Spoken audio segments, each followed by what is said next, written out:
శ్రీ కొరకూటి గొరవాచార్యులు. గురుబ్రహ్మ ఆపద్బాంధవుడు.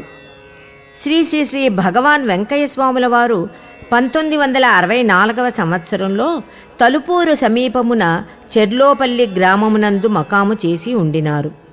శ్రీ కొరకూటి గొరవాచార్యులు తలుపూరు వాస్తవ్యులు. ఒకనాడు వారి ధర్మపత్ని లక్ష్మమ్మ, తల్లి శ్రీమతి కామాక్షమ్మ గారు గురుభగవానుని ఆగమనమును విని ఆ తండ్రి పాదసన్నిధికి చేరినారు. ఆ దేవదేవుని దివ్యదృష్టి వారిపై ప్రసరించినది. నాటికి గురవాచార్యుల సతీమణి 7 నెలల గర్భవతి. ఆమె శ్రీ స్వామివారి పాదార విందములకు ప్రణమిల్లి దివ్యాశీసులను ప్రసాదింపుమని వేడుకొనినది. ఆమె విన్నపమును దయామయుడు గురుదేవులు ఆలకించినారు. సర్వేశ్వర స్వరూపులు గురుదేవులు మాతృగర్భమునందున్న పసికూన భవిష్యత్తును వ్రాయించి పూర్ణాయుష్యును ప్రసాదించినారు. ఆ తండ్రి మహిమను మననము చేసుకొనుచు వారిరువురూ తమ గృహమును చేరినారు. ఆనాటి సాయంకాలము శ్రీ గురవాచార్యుల గారికి తల్లి భార్య తమకు గురుదేవుల సన్నిధిలో లభించిన ఆనందానుభూతిని వివరించినారు. ఆ మహాత్ముని దర్శనము చేసుకొనమని ప్రాధేయపడినారు. ఆవేశకావేశములకు లోనైన గురవాచార్యుడు, నేను ఎవరినీ లెక్క చేయను, అతనే చూచేదేమిటి అని కసురుకున్నారు. భర్త అజ్ఞానమునకు మిగుల వగచిన సతీమణి మిన్నకుండినది. తల్లి మాత్రము ఆ సమాధానమునకు ఆవేశపూరితురాలై, ఇటువంటి అహంకారపూరితమైన మాటలు ఇక ఈ జన్మలో నీ నోట రాకూడదు అని మందలించినది. అజ్ఞాని గురవాచార్యులకు జ్ఞాన సంపత్తిని ప్రసాదింప పరమేశ్వర సంభూతులు గురుదేవులు సంకల్పించినారు. ఆ సంకల్పమే గురువాచార్యులకు గురుదేవుల పాదదర్శనము చేసుకొనవలయు అను తపన కలిగించినది. గురవాచార్యుల గారికి వేకువనే మెలకువ వచ్చినది. మెలకువ వచ్చినదే తడవుగా గురుదేవులను దర్శించుకొనవలయునని తపనతో, కడు ఆతృతతో ఎవ్వరికీ తెలుపక నేరుగా చెర్లోపల్లికి పయనమైపోయినారు. చెర్లోపల్లిలో శ్రీనివాసులు నాయుడు గారింటి ఆవరణలో పచారులు చేయుచున్న పరమాత్ముని దర్శించుకుని మహానందపడినారు. శ్రీ గురవాచార్యులు గురుదేవులే స్వయముగా పిలిచి అనుగ్రహించి భవిష్యత్తు చెప్పవలెనని శ్రీ స్వామివారి వెనుకనే తిరుగుచుండినారు. సర్వాంతర్యామి గురుదేవులు ఏమీనూ ఎరుగనటుల చూడనటుల తిరుగాడుచుండిరే గాని గురవాచార్యుల వైపు తమ దృష్టిని సారించిన వారు కారు. గురవాచార్యులు ఆకలిని అణచిపెట్టుకుని 11 గంటల వరకు పట్టుదలతో గురుస్వామి వెనువెంట తిరుగాడుతూనే ఉండినారు. జగద్రక్షకుడగు మన స్వామి భగవాన్ శ్రీ శ్రీ శ్రీ వెంకయ్య స్వామి వారు క్షుద్బాధతో తిరుగాడుచున్న అనుంగునిపై జాలిపడిన వారై ఆప్యాయముగా, అయ్యా, ఆకలికి తట్టుకొనలేకున్నావు, ఇంటికి వెళ్ళి అన్నము తిని తలుపూరులో కొరకూటి వీరరాఘవయ్య ఇంటికి సాయంత్రము 4 గంటలకు వస్తే నీకు జాతకము రాస్తాను అని సెలవిచ్చినారు. గురుదేవుల ఆజ్ఞానుసారము గురవాచార్యులు సరిగ్గా సాయంకాలము 4 గంటలకు శ్రీ కొరకూటి వీరరాఘవయ్య గారింటికి చేరినారు. గురుదేవులు గురవాచార్యులపై దృష్టిని సారించి పరివేష్టించి ఉన్న పరివారముతో, అయ్యా, పొద్దున వచ్చిన ఆయన జాతకము రాసిన తర్వాత మీకు జాతకములు చెప్పుతాను అని సెలవిచ్చినారు. సర్వేశ్వర స్వరూపులు గురు భగవానులు గురవాచార్యులకు భూత భవిష్యత్ వర్తమానములను చీటీల రూపముగా లిఖింపచేసి అందజేసినారు. దేవాదిదేవుడైన గురుదేవుని దేవభాషను ఆకళింపు చేసుకొనుట మానవాళికి సాధ్యమేనా? దయకు ప్రతిరూపమైన దైవస్వరూపుడు గురుదేవుడు విధివ్రాతను చెరిపివేయక అందున్న ప్రతికూలతను సానుకూలపరచుటకు ఆ జీవిచే ప్రయత్నపూర్వకముగా సత్కర్మను ఆచరింపచేయించుచుందురు.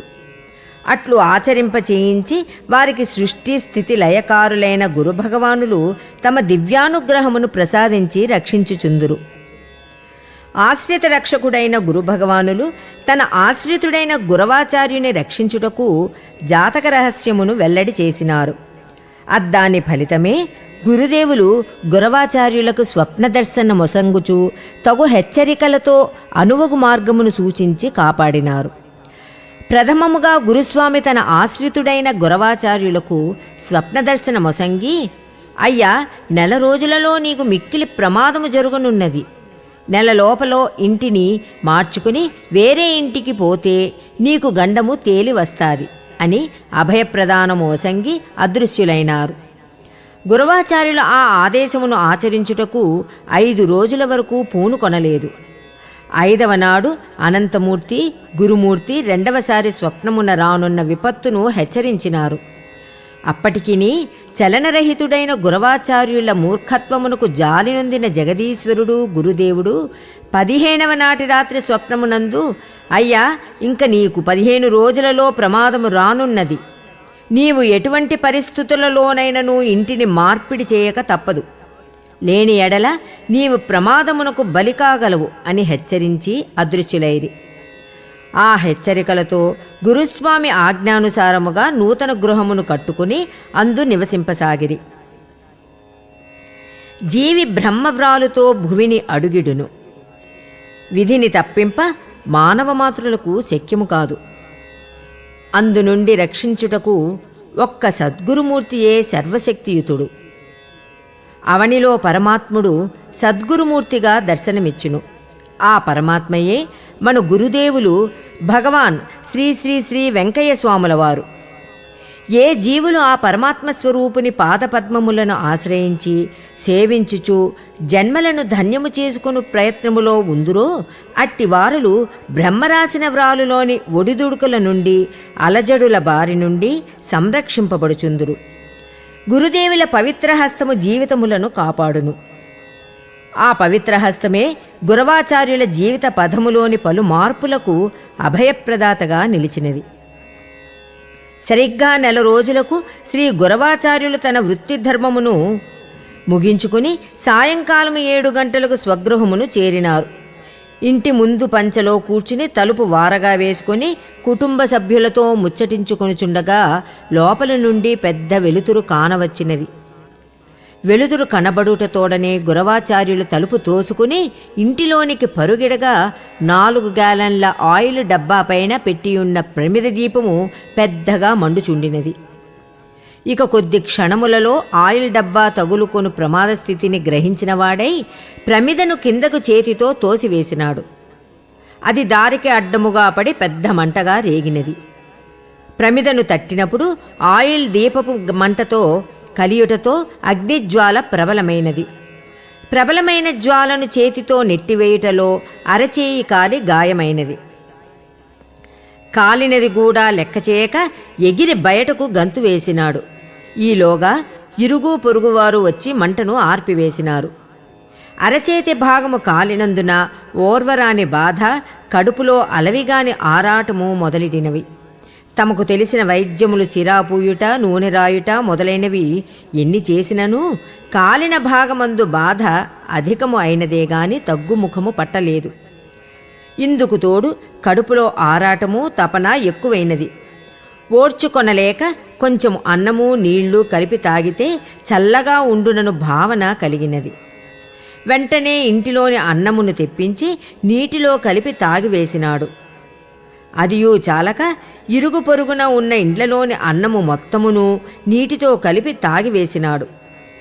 ఇన్ని ఇండ్లలోని మొత్తం అన్నమును రసముగా చేసుకుని త్రాగుచుండగా చూపరులు ఆ అద్భుత దృశ్యమును కాంచి నిరుత్తరులైనారు. 20 ఇండ్ల అన్నము నీరు త్రాగిన తదుపరి గురవాచార్యులకు బాధ కొంత ఉపశమనమైనది. జగద్రక్షకుడు ఆపద్బాంధవుడు ఆనాడు రాబోవు ప్రమాదమును హెచ్చరించి రక్షించకున్నచో గురవాచార్యులు ప్రాణాపాయమునకు గురి అయి ఉండేటివారు. విధాత వ్రాతను మార్చగలిగిన సర్వశక్తియుతుడు మన గురుదేవుడు. 20 ఇండ్ల నుండి తెప్పించిన అన్నము నీరు అనగా వారి వారి పుణ్యఫలములను రాశిగా చేసిన అన్నము నీరు రూపములో గురవాచార్యులు గారికి త్రావించి బ్రహ్మవ్రాతను సరిదిద్దినారు. అవతారమూర్తి గురుమూర్తి భగవాన్ శ్రీ శ్రీ శ్రీ వెంకయ్య స్వాముల వారు పరమాత్ముని పాదార విందములకు సర్వస్య శరణాగతి.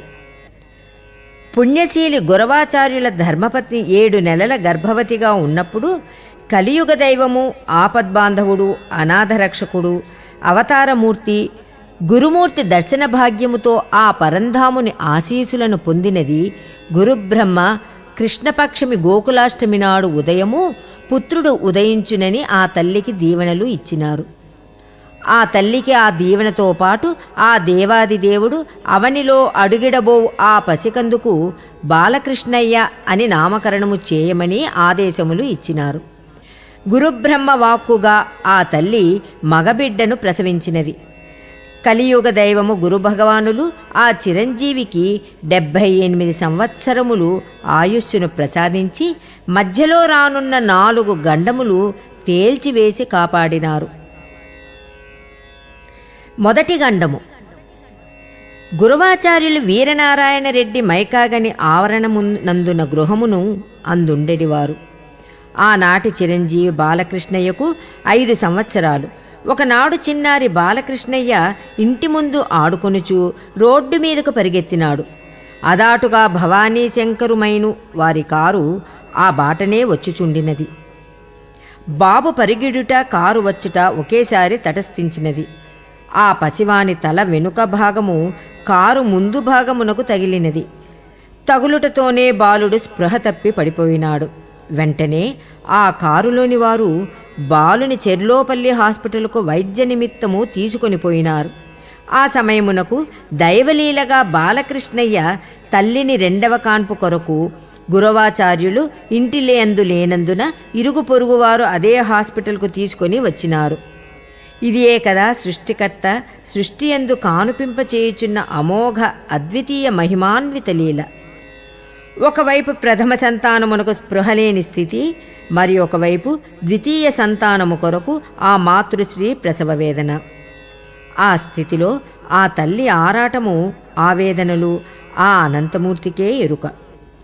కరుణామయుని కృపా కటాక్షములతో ఆ తల్లి సుఖముగా 2వ బిడ్డకు జన్మనిచ్చినది.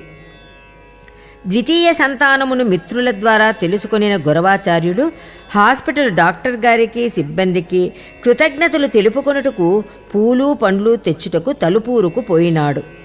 తలుపూరునందు అతని మిత్రులు అంతకు మునుపు అతని బిడ్డకు జరిగిన ప్రమాదమును గురించి తెలిపినారు. తన పుత్రుని ప్రమాదము తెలుసుకొనిన గురవాచార్యుడు ఆఘమేఘాలతో చెర్లోపల్లి హాస్పిటల్ వైపుకు పరుగులీడినాడు. దారి మధ్యలో భవానీశంకరు గనివారి కారు వచ్చుట చూచి ఆగ్రహావేశములతో అతి దారుణముగా వారిని దూషించుచూ దగ్గరకు వచ్చినాడు. కారు సమీపించగానే వెనక సీటు నుండి తలకట్లతో మెడ పైకెత్తి తండ్రిని గాంచి ఆనందపరవశుడైనాడు చిన్న బాలకృష్ణయ్య. తనయునిగాంచిన తండ్రి శాంతించి వివరములను కారులో వచ్చిన వారి ద్వారా గ్రహించి గృహోన్ముఖుడైనాడు. గురుభగవానుని అనుగ్రహముతో ఆశీసులతో ఆ బాలకృష్ణుడు అతి త్వరలో కోలుకొని సంపూర్ణ ఆరోగ్యవంతుడు అయినాడు. ఈ విధముగా ఆపద్బాంధవుడు, అనాథరక్షకుడు, గురుదేవులు భగవాన్ శ్రీ శ్రీ శ్రీ వెంకయ్యస్వాముల వారు గురవాచార్యుల కుటుంబానికి ప్రసాదించిన వరము సఫలీకృతమైనది. అట్టి జగదేక రక్షకునికి రక్షితులు ఈ జగమున ఎన్ని సేవలు పూజలు చేసినను రుణగ్రస్తులే కదా. ఇక 2వ గండము. కారుగండము నుండి సురక్షితుడైన చిరంజీవి బాలకృష్ణయ్య 2 సంవత్సరముల తర్వాత అనగా 7వ ఏట తల్లిదండ్రులతో కుటుంబ సభ్యులతో కలిసి దగ్గరలో ఉన్న కలిచేడు తిరునాళ్లకు పోయినాడు. తిరునాళ్ల సంబరములో ఆనందముగా ఉన్నప్పుడు ఆ గుంపు మధ్యన ఒక గోవు బెదిరి దిక్కుతోచక అటూ ఇటూ పెరగెత్తసాగినది. ఈ హఠాత్ సంఘటనతో జనము భయభ్రాంతులై హాహాకారములతో అరుపులతో చెల్లాచెదురుగా పెరగెత్తసాగిరి. అంతటి భయావహ స్థితి యందు కూడా ఆ జనసందోహము తమ అణుంగులను పొదివి పట్టుకుని చిన్నారులను జవురుకొని హృదయములకు హత్తుకొని పరుగిడసాగిరి. ఆ గుంపునందున్న గురవాచార్యుల కుటుంబము ఈ హఠాత్ పరిణామమునకు ఎటుపోవలెనో పాలుపోక తికమకపడు సమయములో వారివైపే ఆవు బుసకొట్టుచూ వచ్చుచుండినది. ఒక కనురెప్పపాటులో ఆ గోవు కాళ్ల సందున బాబు పడి నలిగిపోవలసిన క్షణములో గురవాచార్యులు ఆవును ఢీకొని ఎదురుగా నిలిచి దాని మెడను గట్టిగా పట్టుకొనగా ఆ ఆవు శక్తిని కోల్పోయి ముందు కాళ్లతో పైకి లేచినది. ఆ శక్తి ధైర్యములు గురవాచార్యులకు ఆ క్షణములో ఎట్లు వచ్చినవో అతనికే అంతుబట్టలేదు. అంత భీకరముగా భయభ్రాంతులతో జనసందోహమును చిందరవందర కావించిన ఆ గోవును నిలువరింపగల శక్తి సామర్థ్యములు, ధైర్య సాహసములు గురవాచార్యులను ఒక్కుమ్మడిగా ఎలా ఆవహించినవి? ఈ ప్రశ్నకు సమాధానము ఆనాటి అనంతమూర్తి గురుమూర్తి దీవెనలే అభయరక్షగా నిలిచి గురవాచార్యులకు అమోఘమైన శక్తిని ప్రసాదించి ఈనాడు చిరంజీవి అసువులు కాపాడినవి.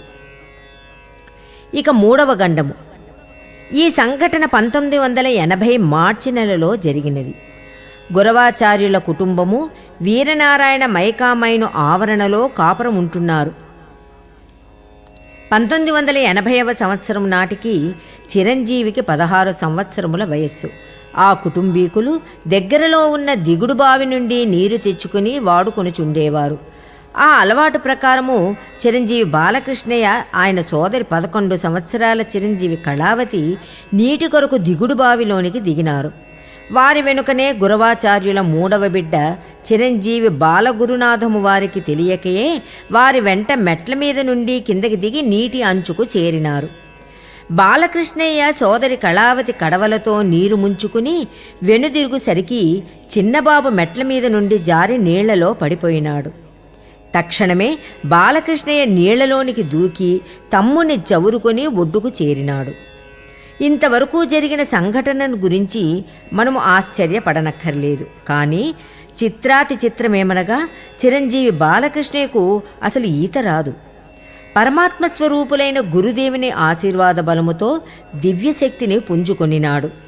ఆ దివ్యశక్తి ప్రభావముతో ఈత చేతకాని బాలుడు దిగుడు బావిలోనికి దిగి తమ్ముని రక్షించుటయే కాక తానును సురక్షితముగా ఒడ్డుకు చేరగలిగినాడు. అడుగడుగునా అండగా నిలిచి ఆ పసిబాలుని రక్షించిన గురుదేవులు భగవాన్ శ్రీ శ్రీ శ్రీ వెంకయ్య స్వాముల వారి అవ్యాజ అనురాగములు అసమాన్యములు. సర్వస్య శరణాగతులైన భక్తులు జీవనయాత్రను సాగించుచుండ భగవంతుడు స్వయముగా వారి చెంతనే ఉండి కష్టాలను రూపుమాపెదరనున్నది వేదవాక్కు. మనలను రక్షించుచున్న అవతారమూర్తి గురుదేవులను మననము చేసుకొనుచు ఆ తండ్రి పాదపద్మముల సేవలో జీవనము కొనసాగించుకొనుటయే మన విద్యుక్త ధర్మము. ఇక చివరిగా 4వ గండము. మన గురుదేవులు ఇన్ని గండములను తప్పించి గట్టెక్కించి ఆ బాలుని చిరంజీవిగా వర్ధిల్లమని ఆయుప్రమాణము 78 సంవత్సరములని తల్లి గర్భములో ఉన్నప్పుడే అందజేసిన ఆశీసులు ఎన్నటికీ వృధా కావు కదా. మాధవ స్వరూపులైన గురుదేవుల ఆశీస్సులు పొందిన బాలకృష్ణయ్య 4వ గండము నుండి కూడా అతి సులభముగా రక్షింపబడి జీవితమున ఉన్నత శిఖరములను అధిరోహించగలడు. ఇది దైవశాసనము.